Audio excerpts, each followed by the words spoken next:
brought to you by V-Guard. આ તરફ જામનગરમાં ભાજપના ઉમેદવાર પૂનમ માડમે આજે ઉમેદવારી પત્રક ભર્યું છે। માતાના આશીર્વાદ લીધા બાદ પૂનમ માડમે ફોર્મ ભર્યું હતું। પૂર્વ કેબિનેટ પ્રધાન આરસી ફળદુ, અહીં ચીમન સાપરિયા આ તબક્કે હાજર રહ્યા। એમએલએ રીવાબા જાડેજા, વસુ ત્રિવેદી સહિતના ભાજપના નેતાઓ પણ હાજર રહ્યા હતા। એ ગઈકાલનું સંમેલન હોય અથવા મારો ઉમેદવાર તરીકેનો જે પ્રવાસ પાછલા 1 મહિનાથી થઈ રહ્યો છે, એ પ્રવાસ હોય એમાં લોકોમાં ખૂબ ઉત્સાહ છે અને એક સમરસ વાતાવરણ હેઠળ સકારાત્મક વાત લઈને જ અમે લોકો વચ્ચે જઈએ છીએ।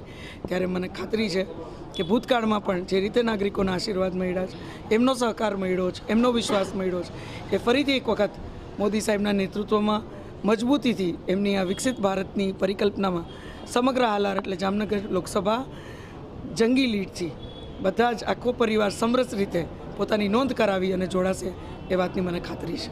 Brought to you by V-Guard.